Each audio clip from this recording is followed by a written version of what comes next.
Tonight, the legend does not rule with fire. It begins with silence. A throne room heavy with smoke. Torches tremble as if they fear the words to come. Eurystheus leans forward. His crown glints like a knife in the dark. The third labor, he says. Bring me the Serenian hind, alive, unharmed. Not a monster this time. Not teeth, not claws, not poison, but a sacred deer. Golden antlers like the sunrise. Hooves faster than the wind itself. Beloved of Artemis, untouchable by mortal hands. The court whispers. Even kings fear the goddess's wrath. Now Iroh dares strike her dear. Hercules hears every murmur. He feels Hera's shadow behind him still. The strength will not save him. One wrong may fulfill him. This task is not rage. It is patience. It is restraint. It is respect for the divine. He grips his bowstring, not to kill, not to wound, but as a vow. I will attempt the impossible, he says. Not for glory, not for kings, for redemption. And so he steps into the dawn, a hunter not of blood, but of forgiveness. Hercules leaves tyrants before the sun breaks the horizon. The air is cold, painted silver. Drew clings to the grass. Jewels of the dawn, his sandals darken with wet earth, each step heavier than bronze. Arcadian woods rise ahead, oaks bend like watchmen. Pines whisper with reason and memory. A raven tilts its head. The forest does not welcome. It waits, it judges. He kneels in the path. Fresh hoofprints mark the soil. Light, swift, delicate. The ground still warm beneath his hand. The scent of time crushed by divine hooves. Night gathers. He builds a fire small as a prayer. Sparks climb like stars searching for their kin.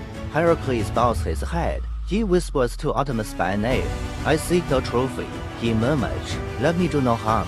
One dances with silence colder than stone.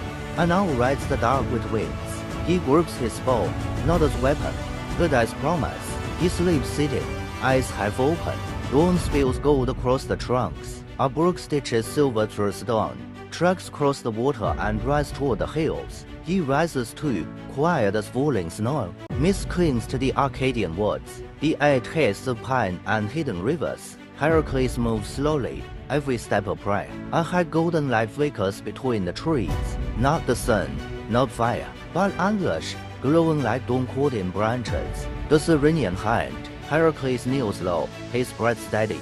He will not raise his bow. He will not spill blood. Patience is the weapon here. The hind drinks at a silver stream. Hooves barely disturb the water. Its eyes shine, calm, eternal. Hercules stares one step closer. The hind lifts its head. Ears twitch. The forest stills. Then lightning in motion.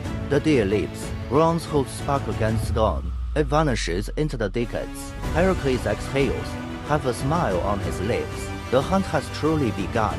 The hind bursts from the trees. Golden antlers blaze in the sun. Hercules gasps, but his legs obey. He runs, roots catch at his sandals, branches lash his shoulders. Yet he does not falter. The deer bounds over streams. Water sprays like shattered glass. Hercules leaps after. His shadow stretches across the current.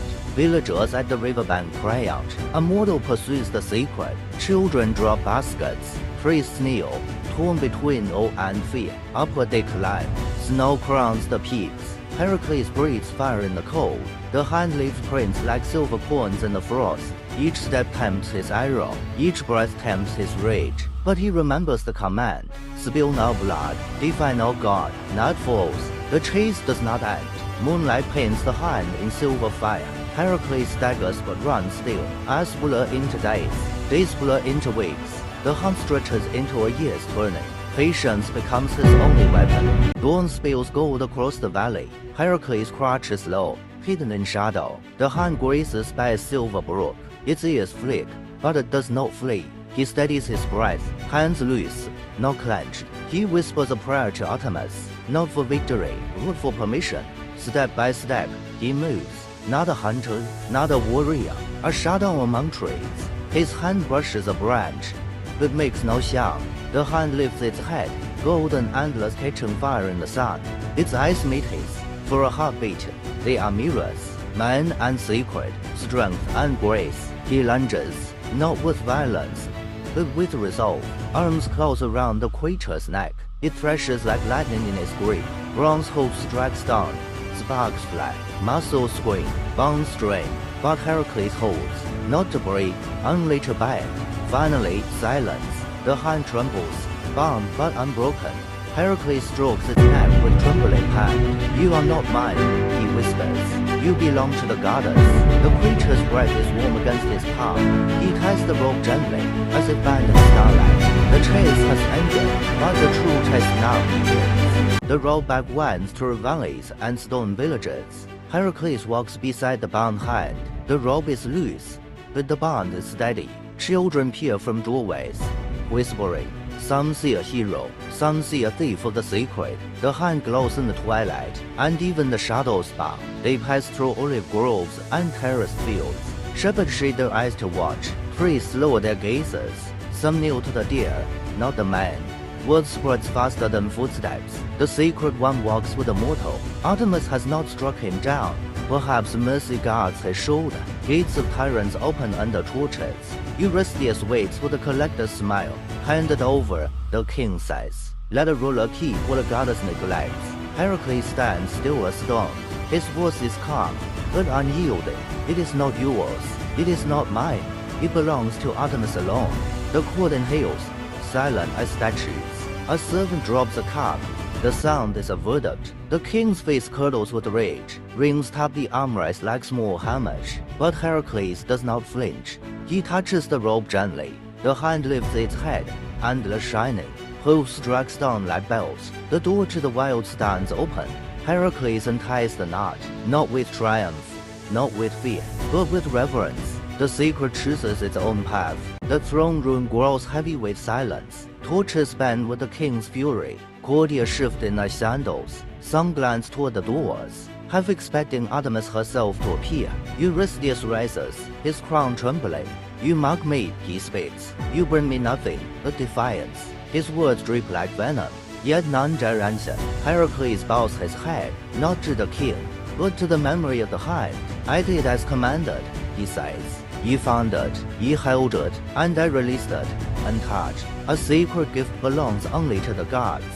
His voice is steady, but the air shakes with its weight. The court feels both shame and awe. The king's fists clench on the armrest. Gold rings cut into his flesh. He longs to thunder punishment, to strip titles, to break bones. But here a shadow whispers caution. "Do not destroy him yet." Her voice coils like smoke. "Better to wound with labor than with a lash." Eurystheus forces a smile, thin as parchment. "Howbeit," he declares, "another trial awaits." Heracles feels the weight of unseen chains. Not iron, not rope, but fate itself. He has endured strength. He has endured patience. Now he must endure obedience. The court exhales as if free, but Heracles knows the truth. Freedom is still far away, and so he waits for the next command, the next burden, the next step on the road of redemption. Night settles over the hills. The city's noise fades behind him. Heracles walks alone, his sandals striking stone like mute drums. The stars scatter, indifferent witnesses to mortal struggles. His shoulders ache not from battle, but from the silence of triumph without glory. The hind is gone, yet its golden light lingers in memory. He wonders if Artemis watched, if she judged him worthy, or merely fortunate. Silence offers no answer. A stream glimmers in the moonlight. He kneels and cups the water. Its chill burns his palms awake. He sees his reflection. A man carved of scars and sorrow. Not a hero, not yet, just a soul stumbling toward redemption. The water slips through his fingers. That time he cannot reclaim. He drinks slowly, as though each swallow is a vow. "I will endure," he whispers. "Ye must endure." The forest watches with hidden eyes. Owls shift on branches. Wolves pace in the underbrush. Yet none stray. Even beasts sense the weight upon him. He walks again, the night folding around his frame. Every rustle of leaves reminds him. His journey is not his alone. The gods follow in silence. Hera sharpens her next cruelty. Eurystheus plots another command. And somewhere, fate sharpens its blade. Heracles breathes deep, and the silence grows heavier. Dawn breaks at last. The sky blushes with pale fire. Heracles walks from the forest, his steps heavy, yet unbroken. Behind him, whispers scatter like birds. Tales of the hind, of the man who dared touch the sacred, of restraint greater than fools. Some call him blessed, some call him dream. He does not answer either name. His eyes fix on the horizon. the road still coils ahead, and Eurystheus still waits. The king will never be satisfied, the gods will never be kind, but Heracles still breathes, and that is enough. At the gates of tyrants, he lays down his body, just clings to his knees. He raises no trophy, only memory. Eurystheus listens, face carved with fury. This is not victory, the king speaks. This is defiance. Heracles bows his head, but silence holds more power than words. In that silence, the hind still runs free. In that silence, Artemis still watches. And in that silence, Heracles knows he has won something greater. Not the king's approval, not the world's praise, but a fragment of peace, a fragile seed of redemption. Yet the road is long. The labors are not done.